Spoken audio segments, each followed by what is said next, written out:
hello. Okay. Today I want to share another gift that I received from cancer, and that's finding my voice back, or taking my power back, or just But for before I'm going to start, I just want to tell. I'm going to talk about doctors and professors, and but this has nothing to do with them. It was they were my teachers. They were helping me in a way to claim back my power and just being that role in my movie. So it also can be a boss in your life. It can be a spouse or a friend or someone else. So, but with me, it was doctors. They were my teachers in standing for my truth. And so when I received the first time cancer, that's where I lost my voice, give my power away. But it was normal because I didn't know anything about cancer, and doctors know all the answers, and I think we all grew up with that. When we were sick, we went to the doctor, they gave something, and 1 week later you're good again. So my belief was doctors has all the answers. So the first time I just did everything what they say, and I just did everything. Then the first time that my belief was not that it wasn't like that anymore was with my aunt when she died, and the doctors didn't had all the answers. But it's not there that I could go deeper in these subjects. But it's like when I had the second time cancer, and when I got the label of incurable, that's where that I could experience for myself, like I'm asking questions, and they couldn't answer. They didn't have the answer, and that was difficult. So it was like, who has the answers then? So I at first I just went with the doctors, and just because I was afraid, I didn't want to die directly, or I was just too afraid. But when it was stable after a few months, it's there where I started like, okay, the doctors don't have any answers, so what else is there? But also still afraid, because I looked also first online to other women who were in the same situation here in Belgium and Netherlands, but there I could see like they always died, and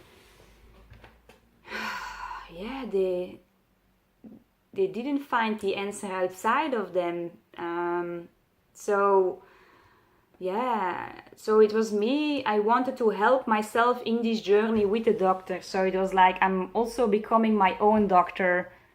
But still, the doctors, of course, they have all the experience, and they all learned it, and they are busy with it each day. So my relationships in those years was, they were here and I was here. So everything they said, my opinion was always directly away. For myself, that was how I was reacting in that situation. Because I wanted to change my diet, just because you read articles about it, but they always said like, that's waste of time, waste of money. But my heart said like, do that, and I did that. But I felt, because the doctor said that, and I'm doing something else. So their opinion was more important than mine, but I couldn't see why that was. And when I broke down, when I finally surrendered, like you can hear in the previous episodes, when I started this journey within to look at myself, who I am, and all the stuff, that's where I heard my voice louder and louder, and that I wanted to try. At first I just didn't try anything. I wasn't fighting cancer anymore. I was just exploring myself. I accepted what was, and that was it. And I think 2 weeks before the next checkup, there was again, my heart said like, okay, stop with the treatments because you're not sure that it's scar tissue or that it's cancer or. But I said, I'm not sure. They couldn't do a biopsy, so I was at my for giving myself permission. I was like, okay, I'm going to ask to the doctors if the thing that you can see on the scans now, that it is scar tissue or that it is cancer. And if they can say to me 100% it's cancer, okay, then I stay in treatment. But when it's gone, when it's scar tissue and they're not sure, then I want to stop with the treatments. And if it grow later, then we start again. And the checkup came. But there came the news that everything was gone. So the last 4 months I changed myself so much, and you could see it on the scans, and it was like, whoa, okay. And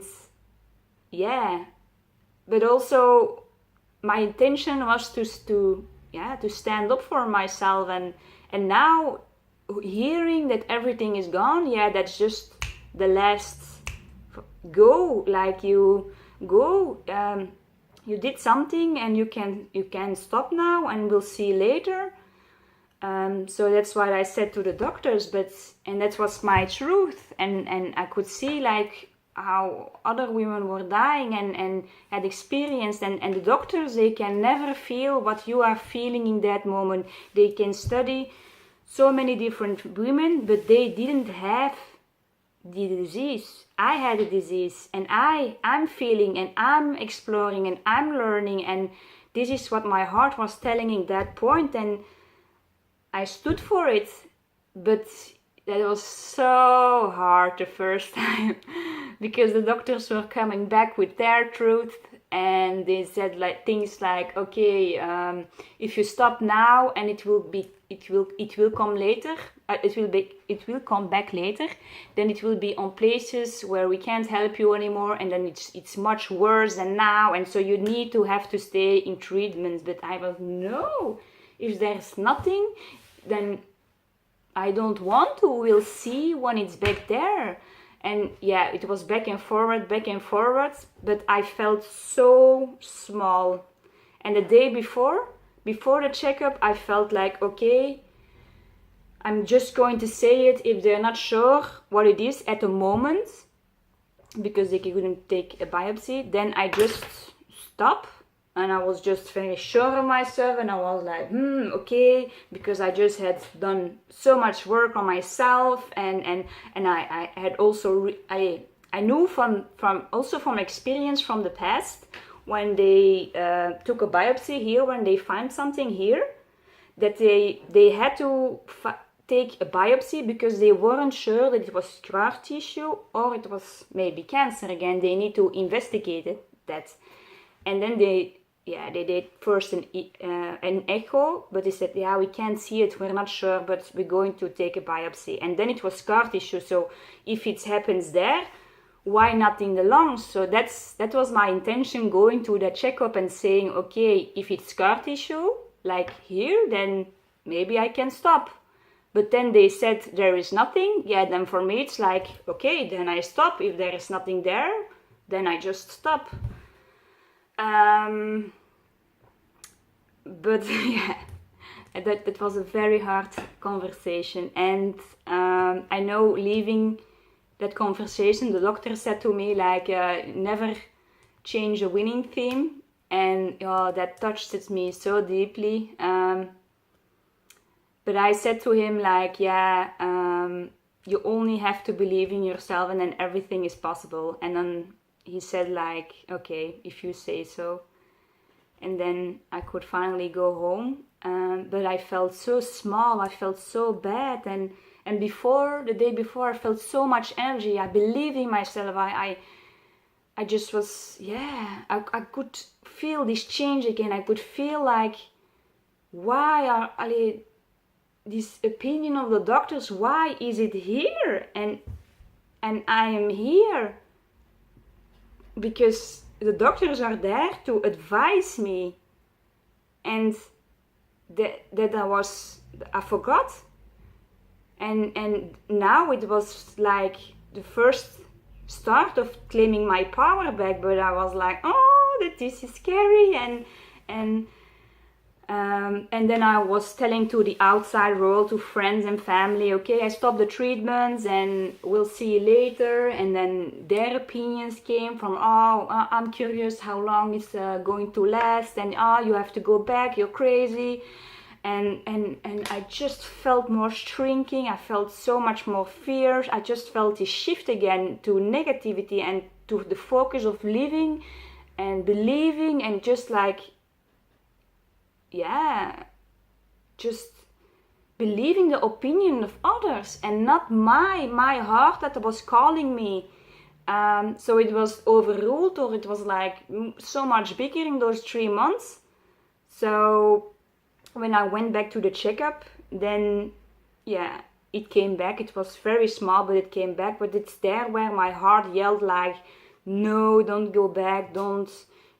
You see what you did those 4 months, and the last 4 months now, you see how negativity changed. So you're missing something, but don't go back.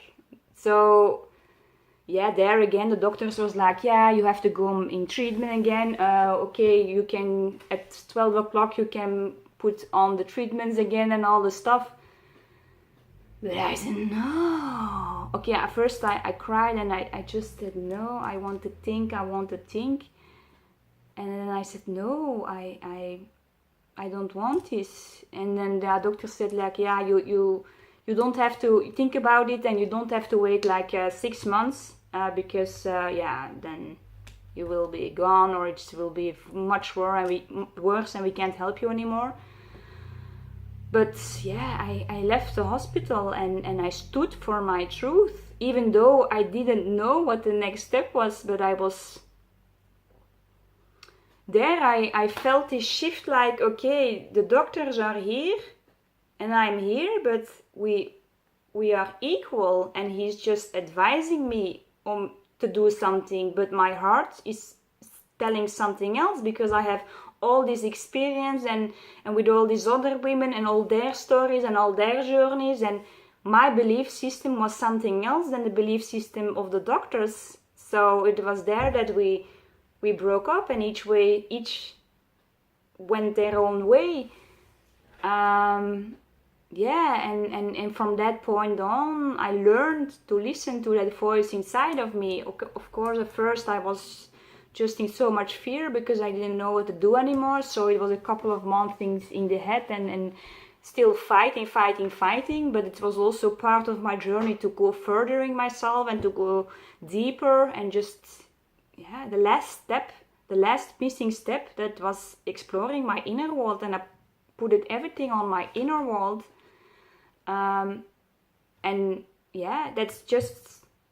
That's all because I stood for my truth, and I followed that voice in me, my voice. And in those conversations with the doctors, I let my truth out against them, and it's like, it's not normal. They are equal. I couldn't see that as before, but I just I gave my power away when I first started with this. But now I was already 5 years in this, and I had seen so much. So I could see, like, I also have an opinion, and that's where I stood for myself, and because of that, I'm still here. Because I saw that wasn't the way for me. Maybe for other people, and everyone is on their own journey, but for me it wasn't the way. And my heart, my opinion, my voice, my whatever you want to call it, was calling me. My heart was calling me, but no one else can look, they can see that. Like, the doctors have a vision, and I was following their vision, but now they didn't have a vision anymore, because they didn't know They didn't know how long. They just were always with assumptions, and we can't predict the future, but they only can predict the future when, yeah, it's going to be very bad. But when I say, yeah, but let's try this, yeah, no, that's no, it cannot. But then other times you say, I can't predict the future, but then you're saying like it will be bad. So for me, it wasn't right anymore. So I stood for my truth, and I left the hospital, and I went on this journey going within and just standing, yeah, for myself. And it was very hard to do. And in that time, I was so alone because no one was with me. But that's another part that I learned from cancer, that no one has to believe in it. It's only you that matters, that has to believe in it. And if you believe that it's possible, then it's possible. Everything is possible. And that's why I afterwards I still had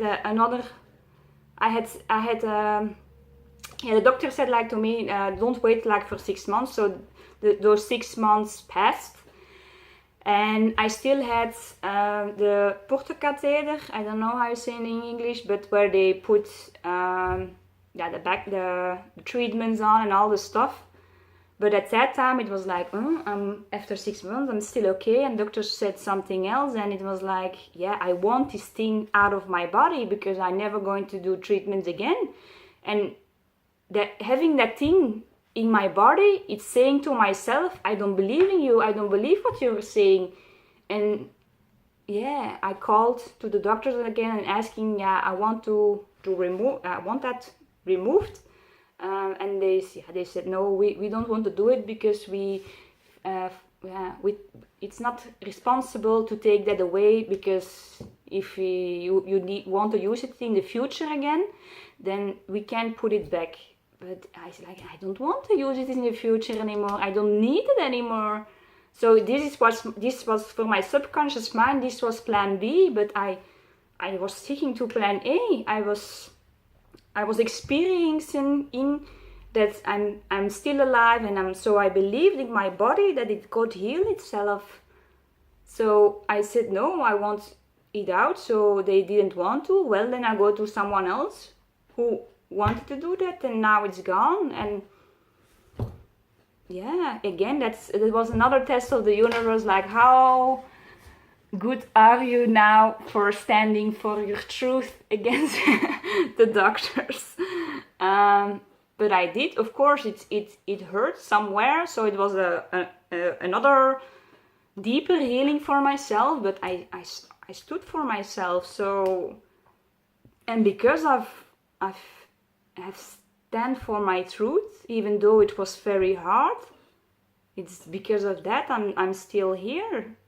And yeah, like I already said, it's like other people can't feel what you are feeling or what your heart is calling you to do. So maybe you have to ask yourself the question, in relationships, where do you stand? Do you stand here, or do you stand above them, or do you stand equal as them? And we are all equal, but for me it was my lesson to learn. The doctors, they were above me, I let them, and now it was restoring or healing that part, like we're the same, and I'm standing for my truth, and this is my belief, and in that way we just good each way go their way, and and that's okay. It's okay. They are just giving advice, and it's not that you need to take their truth. If you have another truth for yourself, then follow your truth, follow your heart. That's my main message today. Just follow your heart. And I'm so blessed that I did, even though it was so hard, but there came so many gifts with it, like this gift of standing for my truth and standing for myself, and letting that voice out and claiming my power back, and that I have the answers for my solutions, for my problems, not for my solutions. Yeah, that the outside world don't have the answers for you, or you get depending on them, and that's something that I didn't want to. I want to be depending on myself again, because I saw that that wasn't the solution. So yeah, I'm blessed to be here to share this with you, and I hope you learn something from it, or you see like we're all equal, and yeah, your voice really matters too. Your opinion, don't let anyone outrace or shut your voice down. And yeah, if it did, then it's just a learn journey for you. Like doctors were the journey, the teachers in my journey, and I don't have anything against doctors again. If I need one, then I will go, but I'm healthy, so I don't see why I need to go to doctors at the moment. So yeah, so thank you very much. Bye bye.